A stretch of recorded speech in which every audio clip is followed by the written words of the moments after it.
Welcome to commerce academy. आज हम बात करेंगे जो जीएसटीआर 3B की टेबल नंबर 4 है, जिसके अंदर आईटीसी का वर्क किया जाता है। उसके अंदर जनरल कुछ अपडेट्स आए हैं, उनके ऊपर मैं आपसे डिटेल में बात करता हूं। जनरली मैंने लाइव क्लास के अंदर आपको ये सारी डिटेल्स के बारे में बता दिया था, फिर भी हम एक शॉर्ट वीडियो बना लेते हैं इन अपडेट्स से रिलेटेड। तो यहाँ पे एक चीज का ध्यान रखिएगा, अगर मैं आपको ये बताऊं कि पहले जीएसटीआर 4 की जो टेबल थी हमारी आईटीसी वाली, उसमें ये था और अब चेंज यह कर दिया गया है, तो मेरे ख्याल से इसका डिफरेंस करने में कोई मतलब नहीं है। मैं सीधा सीधा स्टेप बाय स्टेप आपको ये बता देता हूं कि अभी जो हमारी टेबल नंबर 4 है वो किस हिसाब से वर्क करेगी, तो आपको खुद से ही अच्छे से आइडिया हो जाएगा। पहले क्या था उसकी डिटेल को छोड़ते हैं, अब क्या है उसकी डिटेल के ऊपर बात करते हैं। तो आइए आज की क्लास को स्टार्ट करते हैं।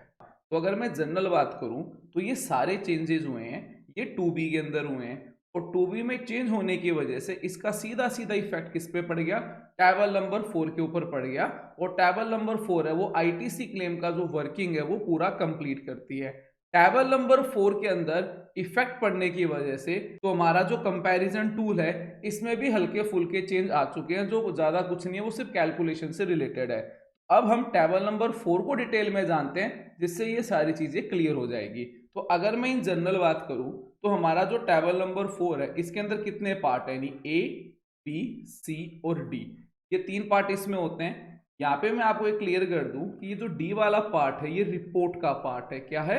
रिपोर्ट है। यानी डी के अंदर आप कोई चीज एंटर करोगे या इसमें ऑटो पॉपुलेट होके भी अगर इसमें वैल्यू आती है, तो जो आपकी नेट आईटीसी है इसकी सेहत के ऊपर कोई असर नहीं होगा।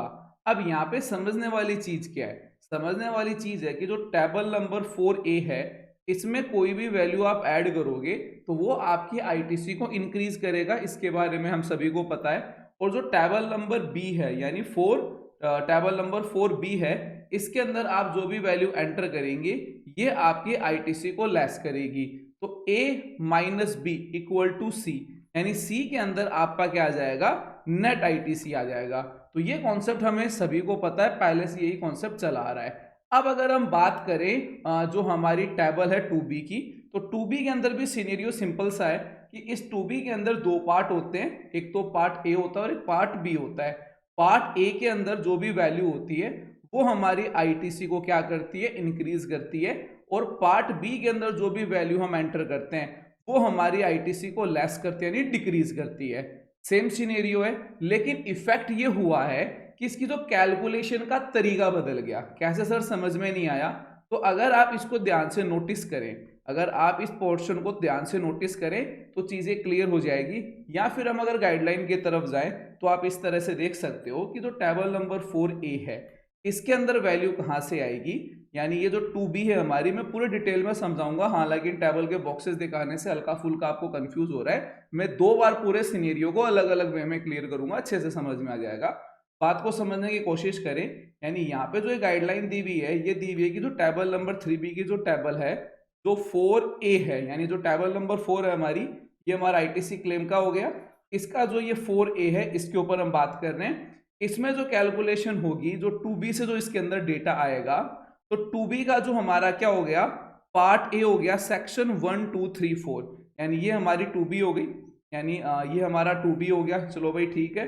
और यहाँ पे 1 2 3 4 इनके अंदर जो भी वैल्यू होगी वो इसके अंदर 4A में आएगी, प्लस कि पार्ट बी सेक्शन 1, यानी जो हमारा 2B है उसका जो पार्ट बी है और जो पार्ट ए है, ये दोनों आपस में प्लस माइनस होके यहाँ पे जो ऑल अदर आईटीसी है इसके अंदर वैल्यू को इनपुट करेंगे। यानी कहने का मतलब ये है कि जो हमारा टेबल नंबर 4A है इसके अंदर वैल्यू ऐड होने पर आईटीसी आपकी इंक्रीज होती थी, टेबल नंबर बी में वैल्यू ऐड होने पर आईटीसी आपकी डिक्रीज होती थी। तो इसका मतलब ये हुआ है कि जो क्रेडिट नोट वाला जो सिनेरियो है वो बी में नहीं आएगा। सर आपने तो कंफ्यूज कर दिया। तो देखो इतना ही समझना है कि यहाँ पे इस गाइडलाइन का मतलब यही है, ये जो गाइडलाइन आपको दी गई है इसका मतलब यही है कि हमारा जो ये पार्ट ए और पार्ट बी है इसका जो इक्वल है, यानी प्लस माइनस होने के बाद में जो वैल्यू बची है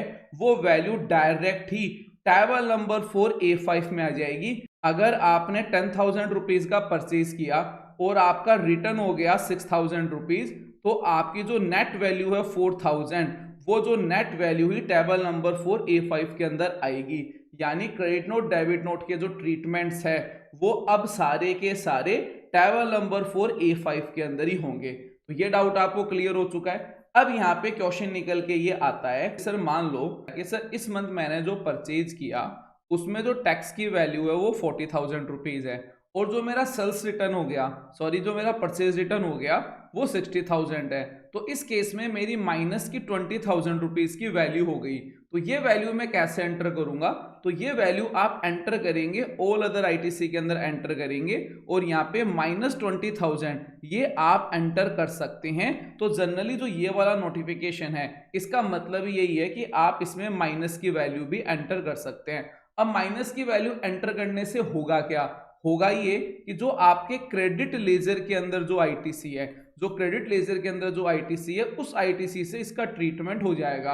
अब यहाँ पे भी एक क्वेश्चन निकल के आता है कि सर मान लो कि भाई मेरे माइनस के अंदर वैल्यू आ गई और क्रेडिट लेजर के अंदर भी मेरे पास में कोई आईटीसी नहीं है, तो उस केस में उसके बाद में आपको चालान ही बनाना पड़ेगा और कोई इलाज नहीं है। तो कुल मिला के बात यही है कि जो टेबल नंबर 4A5 है इसके अंदर जो वैल्यू है वो एक तो आप माइनस में एंटर कर सकते हो, और जो आपका परचेज रिटर्न परचेज यानी जो डेबिट नोट क्रेडिट नोट का जो ट्रीटमेंट है वो सारा का सारा ट्रीटमेंट इसके अंदर ही ऑटो ही हो जाएगा।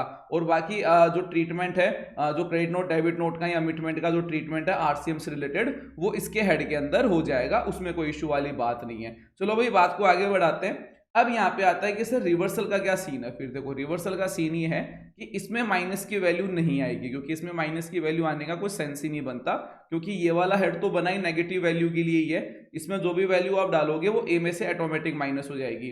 तो इसके अंदर मैं B1 की अगर बात करूं तो यहाँ पे जो अपने 17(5) वाली जो चीजें होती हैं, जनरल बात करें, जो गाड़ी वगैरह होती है जिनका हम आईटीसी क्लेम नहीं कर सकते हैं जो कंडीशंस के साथ में, उनका जो आपका आईटीसी है वो रिवर्सल के अंदर आप यहाँ पे इनपुट कर दोगे। या फिर जो टेक्निकल सिनेरियो के अंदर जो आईटीसी में रिवर्स करना पड़ जाता है सेट्स का, गुड्स का, या कई बार ऐसे सिचुएशंस भी होती है कि जिसमें हम आईटीसी हाफ क्लेम कर सकते हैं, हमें उसे बाकी रिवर्स करना होता है। तो इस तरह की जो चीजें होती है वो आप बी के हेड के अंदर डाल सकते हैं। अब मैं अगर बात करूं अदर्स के अंदर B2 में, तो अदर्स वाले सिनेरियो में वो आ जाएगा कि जो आपका 180 डेज वाला जो रूल होता है कि अगर आपने किसी पार्टी से कोई गुड्स बाय कर लिया हो और आपने 180 डेज तक उसको पेमेंट नहीं किया हो तो फिर आपको उस आईटीसी को रिवर्स करना होता है, तो वो सारी B2 में आ जाएगी आपके। तो इन जनरल मैंने आपको ये बता दिया। अब यहाँ पे क्वेश्चन निकल के आता है कि सर मान लो गलती से कोई ऐसा कोई रिवर्सल था जो मेरे को B1 में करना था लेकिन गलती से मैंने B2 में कर दिया, या फिर अपना यूं मान ले कि B2 का कोई रिवर्सल था वो गलती से मैंने B1 में कर दिया। तो देखो वैसे कैलकुलेशन में तो कोई इफेक्ट नहीं पड़ेगा, क्योंकि आप इन दोनों में से किसी भी हेड के अंदर वैल्यू एंटर करोगे तो नेट आईटीसी तो सही आएगा क्योंकि वो वैल्यू लेस हो जाएगी।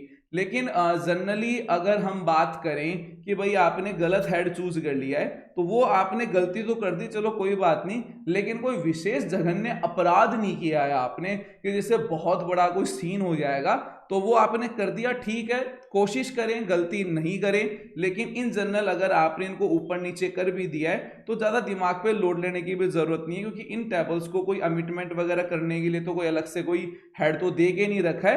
तो बाकी चीज वही है, अगर नोटिस आता है तो जवाब दे देंगे, बाकी कोई लोड मत लेना दिमाग पे ज्यादा ही, क्योंकि ओवरऑल आपने वैल्यू को माइनस तो कर ही दिया है। अब हम आगे बढ़ते हैं डी के ऊपर। अब देखो ध्यान से सुनना, डी रिपोर्ट पार्ट है जो कि मैंने आपको स्टार्टिंग की क्लास में भी बताया था, ये रिपोर्ट पार्ट है।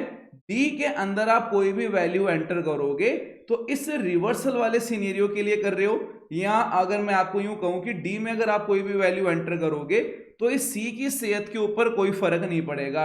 यानी डी के अंदर वैल्यू एंटर होने पर ना तो बी पे कोई इफेक्ट पड़ेगा ना कोई ए पे इफेक्ट पड़ेगा। तो फिर डी में वैल्यू आएगी कैसे और डी की वैल्यू इफेक्ट कैसे होगी, इसको ध्यान से समझो। तो बात को समझना, पहला डी क्या कह रहा है, D1 क्या कह रहा है कि जो आईटीसी रिक्लेम है जो आपने रिवर्स करी थी टेबल नंबर 4B2 के अंदर इन अर्लियर टैक्स पीरियड। तो अर्लियर का मतलब पहले होता है, आफ्टर का मतलब बाद में होता है। चलो भाई ठीक है, तो ये क्या कह रहा है, ये कह रहा है कि जो हमारा ये जो B2 है, देखो ध्यान से समझना, ये B2 की बात कर रहा है। इस B2 के अंदर किसी प्रीवियस रिटर्न में आपने कोई आईटीसी रिवर्स किया हो, क्या किया, वो आईटीसी रिवर्स किया हो और आप उसे रिक्लेम कर रहे हैं। क्या कर रहे हैं, रिक्लेम कर रहे हैं। तो उस केस के अंदर आपको क्या करना है, वो वैल्यू इसमें फिर से एंटर कर देनी है। बात को समझना। देखो अगर मैं इन जनरल बात करूं तो B2 किसके लिए बना है? B2 बना है आईटीसी रिवर्स करने के लिए। एक तो अपना 180 डेज वाला रूल हो गया, और एक मान लो आपने कोई ज्यादा ही आईटीसी क्लेम कर लियो गलती से, किसी प्रीवियस मंथ में ज्यादा आपने आईटीसी क्लेम कर लियो, तो चुपचाप इस अदर्स में लेके उस आईटीसी को रिवर्स कर दिया, ठीक है। अब आपने क्या करा, जैसे मान लो कि अप्रैल मंथ के अंदर उस आईटीसी को रिवर्स कर दिया 180 डेज वाली को, ठीक है। तो आपने वो रिवर्स कौन से टेबल में किया? B2 में करा, ठीक। अब नेक्स्ट मंथ आपने उस पार्टी को पेमेंट कर दिया, और वो जो ये आईटीसी है जो B2 में आपने जो रिवर्स करी थी, वो आपको फिर से क्लेम करनी है। फिर से क्लेम करनी है आपको, तो आप उसकी रिपोर्टिंग यहां पे लिखोगे। क्या करोगे? रिपोर्टिंग यहां पे एंटर करोगे। मान लो वो वैल्यू थी 5000 रुपीज, तो आपने अप्रैल मंथ के अंदर 5000 रुपीज यहाँ पे मेंशन कर दिया। नेक्स्ट मंथ के अंदर वो 5000 रुपीज आपने यहाँ पे दोबारा मेंशन कर दिया। तो ऐसा करने से वो आईटीसी दोबारा नहीं मिलेगी। ऐसा करने से वो आईटीसी दोबारा नहीं मिलेगी, क्योंकि ये सिर्फ रिपोर्ट हुआ है यहाँ पे। वो आईटीसी आपको यहाँ पे ऐड भी करनी पड़ेगी। क्या करनी पड़ेगी? ऐड भी करनी पड़ेगी, क्योंकि यहाँ ऐड नहीं होगी तब तक इसके ऊपर सी के ऊपर इफेक्ट नहीं पड़ेगा। और जैसा कि मैंने बताया डी एक रिपोर्टिंग पार्ट है, तो यहाँ पे लिख के अगर आपने छोड़ दिया तो आईटीसी आपको मिलेगी नहीं। पहले आपको आईटीसी को यहाँ पे ऐड करना पड़ेगा, और एज हमने उसकी रिपोर्टिंग कर दी कि भाई ये आईटीसी हमने जो B2 में पहले रिवर्स की गई थी, और अब हम इसको दोबारा क्लेम कर रहे हैं। तो मेरे ख्याल से अब आपको D1 भी अच्छे से समझ में आ गया होगा। अब आती है हमारी D2 की बात, जो हमारा 16/4 है, यानी जो डेट जाने के बाद में हम उसकी आईटीसी क्लेम नहीं कर सकते हैं। तो अगर उस तरह का कोई बिल वगैरह यहाँ पे आ जाता है रिवर्सल में, तो उस केस में यहाँ पे हम दोबारा उसको रिपोर्ट कर देंगे।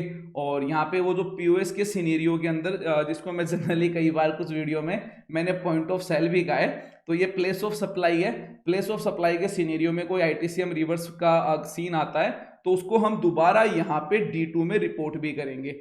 अब मैं एक चीज और बताता हूं आपको, जो ये D2 वाला जो सिनेरियो है, ये ऑटो पॉपुलेट भी है। कैसे? देखो आप यहाँ पे देखिए कि यहाँ पे आपको लिखा हुआ है D2, ये देखिए यहाँ पे GSTR 3B जो D2 है, और इसकी बता दिया गया है कि जो पार्ट ए के सेक्शन 1, 2, 3 से आएगा, यानी 2B के। और यहाँ पे इसमें दे दिया गया this is the auto populate form 2B ITC not avail including amendment invoice plus debit note, और ये डिटेल्स वगैरह आप पूरी रीड कर लेना। अब आपके दिमाग में क्वेश्चन आ रहा होगा कि सर ये गाइडलाइन आई कहाँ से?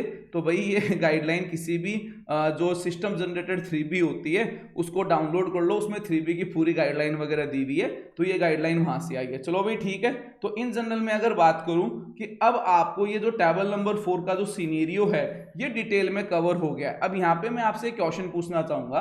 क्वेश्चन नंबर पहला मेरा ये है कि हम ये सोच रहे हैं कि 3B के अंदर भी टेबल्स में काफी कुछ चेंज वगैरह हो गए हैं, तो क्यों ना हम एक वीडियो लेके आ जाएं जिसमें जितनी भी 3B की टेबल्स है स्टेप बाय स्टेप काफी डिटेल के अंदर वो सारी की सारी मैं आपको इंट्रोड्यूस कर दूं। बड़ा वीडियो होगा, अप्रोक्स 1 घंटे से ऊपर का हो जाएगा वो वीडियो। तो क्या इस तरह का कोई वीडियो हमें लाना चाहिए या नहीं लाना चाहिए, कमेंट सेक्शन में जरूर बताइएगा। और दूसरी चीज, आज की क्लास का ये वीडियो आपको कैसा लगा ये बताना ना भूलिएगा। Thanks for attending.